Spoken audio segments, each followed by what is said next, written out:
Cette vidéo aborde la double nature de la monnaie et le concept de taux de change. Lorsque vous achetez des actions américaines, vous utilisez des dollars américains, tandis que pour les actions européennes, vous utilisez des euros. L'argent est une condition préalable à l'achat de toute chose, y compris les actions. Mais la question est, comment acheter de l'argent? La réponse est très simple, en utilisant l'argent lui-même. Vous pouvez échanger des livres contre des euros, des yens contre des dollars, et des dollars australiens contre des yens. Il est fort probable que vous ayez vous-même effectué une opération de change lors d'un séjour dans un pays qui utilise une monnaie différente de celle de votre pays.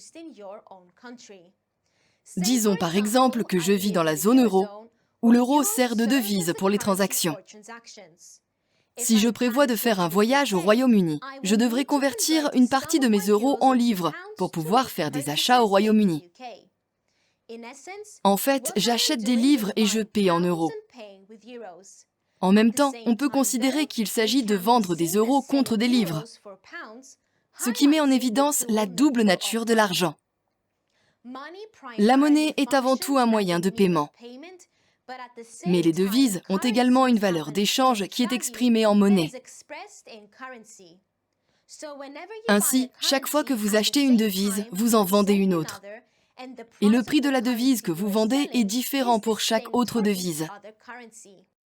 C'est précisément pourquoi nous avons des taux de change. Ces taux ou paires de devises reflètent la relation entre une devise et une autre à un moment donné. Chaque taux de change représente une paire de devises unique.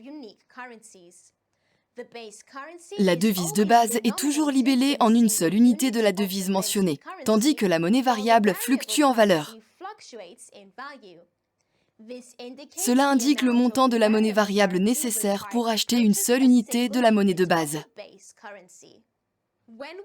Lorsque nous disons par exemple que l'euro-dollar se négocie à 1,0975, cela signifie qu'un euro vous permet d'acheter 1,0975 $ américains. À titre d'illustration, imaginons un scénario dans lequel je prévois un voyage aux États-Unis, ce qui m'oblige à convertir mes euros en dollars américains.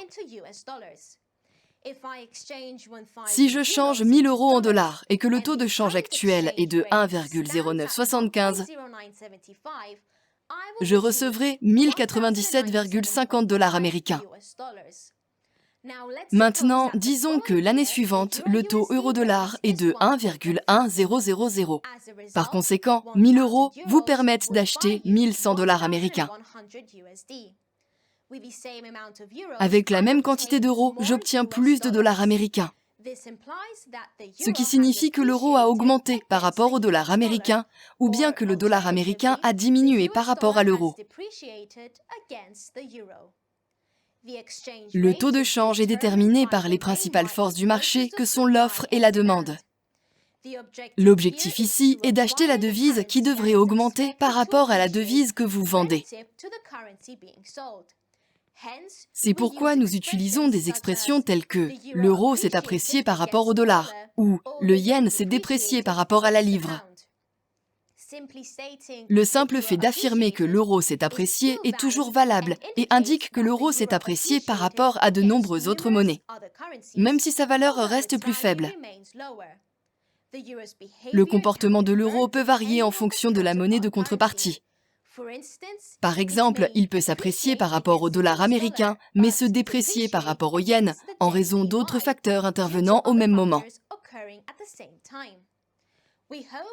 Nous espérons que cette vidéo vous a permis de mieux comprendre la double nature de la monnaie et l'importance des taux de change.